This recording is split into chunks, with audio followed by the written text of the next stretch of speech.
Close your eyes. Imagine you're one of the most powerful people alive. Not a king, not a president. One of the tiny group that quietly decides how society works. Now open them. You have millions of people. They grow the food, build the roads, run the factories, teach the children, deliver the goods. Every morning they wake up and choose whether to work.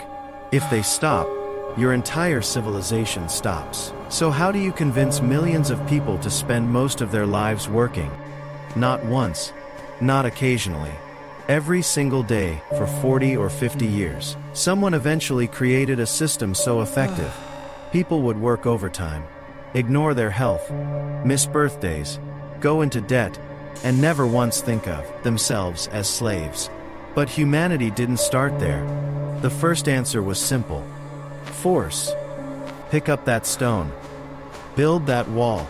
Harvest that field. Or it'll kill you. For thousands of years, that was civilization. Egypt, Greece, Rome. The Atlantic slave trade. Entire empires depended on human beings being treated as property. At first glance, slavery seems efficient. Free labor, maximum profit, complete control. Except it wasn't. Slavery is an awful management system. You have to feed the slaves, house the slaves, guard the slaves, punish the slaves, replace the slaves, and constantly deal with the inconvenient fact that slaves don't actually want to be slaves, so they work as little as possible. Innovation disappears. Motivation disappears. The moment the guards look away, people escape. Eventually, rulers discovered something far more powerful than fear. People don't work hardest when they're forced. They work hardest when they believe their work matters. That realization changed history. The first great motivator was war. Nothing unites people faster than a common enemy. Factories run day and night. Farmers grow more food. Scientists invent faster. Workers volunteer for longer hours. Because survival is the strongest motivator humanity has ever known. During wartime, people willingly sacrifice comfort, freedom, and even their lives. But war has one obvious problem. Eventually, it ends. The enemy disappears, peace returns, and people begin asking uncomfortable questions. Why am I still working so hard? Why am I still sacrificing? Rulers needed something permanent. Something people could carry inside themselves. That something was religion. Religion transformed labor into virtue. Working honestly wasn't just useful. It became holy. Building, teaching, farming, creating. These weren't simply jobs anymore. They became moral responsibilities. Across Europe, monasteries built roads, preserved books, improved farming, and developed entire communities. Not because anyone forced them, because they believed their labor honored God later. The Protestant work ethic pushed this idea even further. Hard work became proof of discipline. Discipline became proof of character. Success became a moral achievement. Unlike war, religion didn't require an enemy. It could motivate entire civilizations for centuries. And it did, until belief began to fade. Science challenged old ideas. Churches divided. People questioned authority. Once again, society needed a new operating system. This time, it invented one. The nation. Suddenly, millions of strangers believed they belonged to one family. Not because they shared blood, because they shared a flag, a language, a history. People worked for the glory of their country. Factories became patriotic, taxes became civic duty, military service became honorable. National identity proved incredibly powerful. It built railways, universities, governments, massive industries, but it also justified conquest. If your civilization is the greatest, then expanding it must be a noble mission. Resources became progress. Colonies became civilization. History was written by whoever controlled the map. Then came 2 world wars.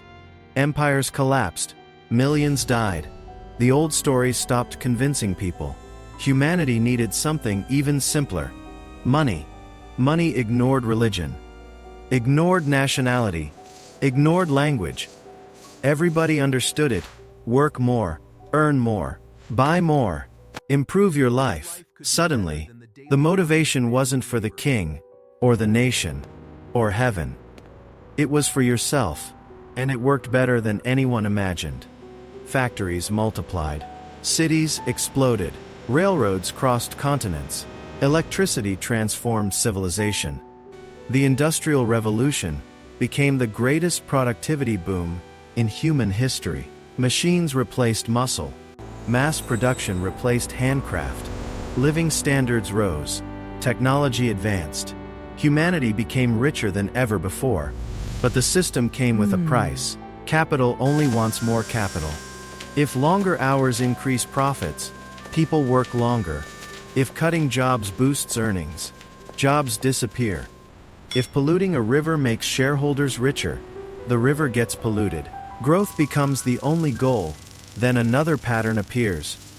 Money attracts more money.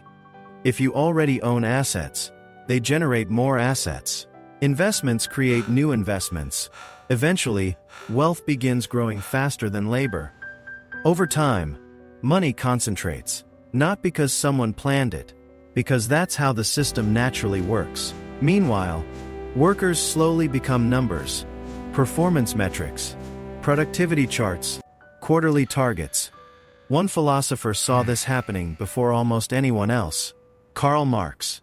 He believed workers would eventually unite, overthrow capitalism, and build something different. That revolution never fully arrived, but workers did fight back.